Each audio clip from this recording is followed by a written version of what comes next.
Last week एक मेरे दोस्त की मुझे कॉल आती है और वो मुझे बताता है कि अली भाई मैंने कुछ डॉलर्स जो थे वो बाइनेंस के ऊपर सेल किए थे, बहुत थोड़ी अमाउंट में डॉलर्स थे, ठीक है। लेकिन कहता है मैंने जैसे ही बाइनेंस में सेल किए हैं तो मुझे पेमेंट जो है वो सक्सेसफुली मेरे जैज़ कैश अकाउंट में रिसीव हो गई।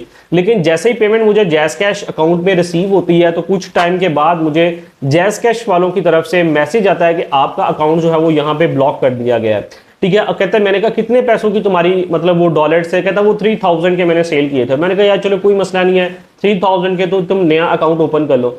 उसने कहा मसला ये नहीं है, 3000 का मसला नहीं है, मसला ये है कि मेरे ऑलरेडी भी उसमें 30,000 रुपीज जो थे वो जैज़ कैश में पड़े थे, मैं उसके साथ साथ वो भी मेरे ब्लॉक हो चुके हैं। कहता है मैंने जैज़ कैश की हेल्पलाइन पे कॉल भी की है कि भाई मेरा अकाउंट ओपन किया जाए, इस तरह मेरे वहां पे पैसे थे। तो वो कहता है कि आपको जो ऑलरेडी 3000 की पेमेंट रिसीव हुई है वो किसी इलीगल अकाउंट से ओपन हुई है, ठीक है। उस अकाउंट के ऊपर कुछ रिस्ट्रिक्शंस चल रही थी, ठीक है।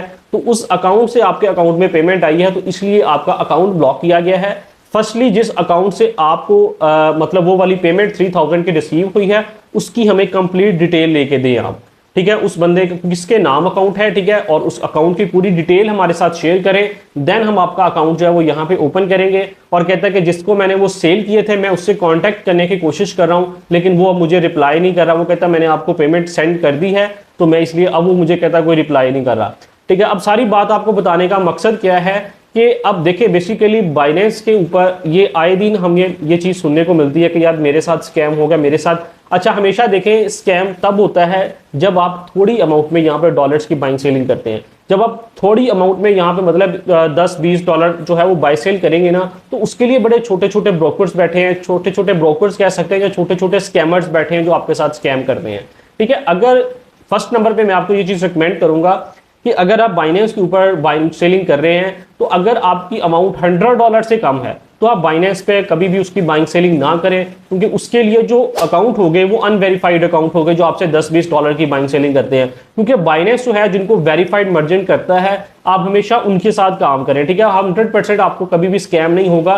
बेसिकली वो वेरीफाइड अकाउंट होते हैं, उनके 5,000 से लेकर 20-20 हज़ार तक डॉलर जो है वो बाइनेंस के पास रिजर्व होते हैं, ठीक है। वो आपके साथ स्कैम नहीं कर सकते क्योंकि आप बाद में कंप्लेन करेंगे तो बाइनेंस उनकी पेमेंट ऑन होल्ड कर देगा, ठीक है। इसलिए वो आपके साथ स्कैम नहीं करेंगे। स्कैम वही बंदा करता है जिसको आपने 10-20 डॉलर सेल करने हैं ना, उसका छोटा सा अकाउंट होता है, ठीक है, $100 का, $50 का, वो अपने डॉलर्स वहां से उसी वक्त सेल करता है, करने के बाद अपना अकाउंट बंद कर लेता है, बाइनेंस उसका अकाउंट ब्लॉक भी कर देगा, उसको कुछ नहीं होना, ठीक है। तो इससे अब हो क्या इसमें बेसिकली ना प्रॉब्लम्स आ रही हैं मार्केट में दो किस्म की। एक तो देखें अब उस बंदे ने बाइनेंस पे स्कैम नहीं किया, बाइंग सेलिंग में स्कैम नहीं किया, क्योंकि कुछ दोस्तों के साथ जो स्कैम होता है ना वो ये होता है कि बाइनेंस पे उन्होंने पेमेंट सेंड कर देते हैं, वो जो सामने वाला बंदा होता है वो उनको ब्लॉक करके चला जाता है, कुछ भी इस तरह का सीन।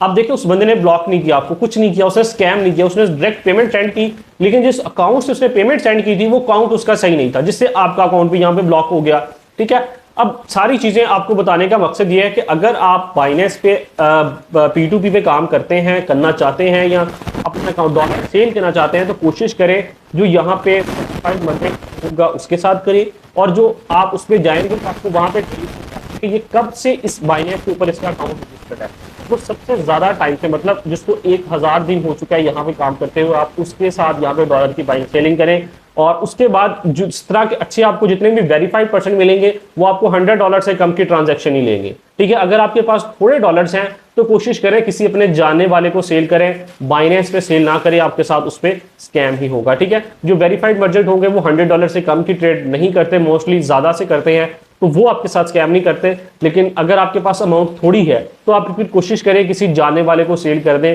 वो आपकी पेमेंट यहाँ पे सिक्योर रहेगी। बाकी ओवरऑल जो सारा इसका सीन है भाई, सिनेरियो है, वो यही है कि बहुत सारे लोग इस पे काम करते हैं और डेली बेस पे काफी ज्यादा लोग ये कंप्लेन करते हैं स्कैम होता है। लेकिन अगर आप ओवरऑल देखें तो स्कैम उसके साथ ही होता है जिसकी पेमेंट थोड़ी होती है, जिसकी पेमेंट बड़ी या थोड़ी सी $100 प्लस है उसके साथ स्कैम नहीं होता। और बाकी दूसरी चीज जो बहुत ज्यादा इंपॉर्टेंट है, अगर आप कंटिन्यूसली मतलब डॉलर्स की बाइंग सेलिंग करते हैं तो कोशिश करें कि आप इसका एक सेपरेट अकाउंट ओपन करें, ठीक है। क्योंकि जब आपको पेमेंट रिसीव होती है ना उसके 15 से 20 मिनट के बाद अगर भी आपका फॉर एग्जांपल कोई ना कोई इशू आ जाता है, आपका अकाउंट ब्लॉक होता है, तो 15 से 20 मिनट के बाद होगा, फौरन से नहीं होगा, ठीक है। वो आपके पास 15 से 20 मिनट टाइम होता है। अगर आपने मोबाइल एप्लीकेशन इंस्टॉल किया है तो आप अपने उस बैंक से ट्रांजैक्शन किसी और जगह सेंड कर लेंगे। अगर वो आपका अकाउंट बाद में ब्लॉक भी हो जाता है तो आपके अकाउंट में पैसे नहीं होंगे, ठीक है। इसके लिए आपको सेपरेट अकाउंट ओपन करना होगा अगर आप कंटिन्यूसली काम करना चाहते हैं। कभी भी आपने ये मिस्टेक नहीं करनी कि जो आपका ऑफिशियल मतलब अकाउंट, बैंक अकाउंट है, उसमें आप ये वाली पेमेंट रिसीव करें। अगर आप इस तरह करेंगे तो आपका अकाउंट वो वाला पर्सनली भी बंद हो जाएगा और उसमें जो पैसे होंगे वो भी आपके पास जाएंगे। और फिर जब आप जाएंगे बैंक मैनेजर के पास और अगर आप उसको ये चीज बताएंगे कि मैं क्रिप्टो ट्रेडिंग करता हूं और वहां से पेमेंट आई थी, तो कभी भी फिर आपका अकाउंट ओपन नहीं होगा, ठीक है। इन सारी चीजों को देखते हुए P2P पे ट्रेड करें, ठीक है। सिक्योर रह के चलें, ठीक है। अगर अमाउंट बड़ी है उसको लें अपने बैंक अकाउंट में और फौरन से एक बैंक से दूसरे बैंक में ट्रांजैक्शन कर लें, फिर आपकी पेमेंट जो है वो यहाँ पे सेफ है।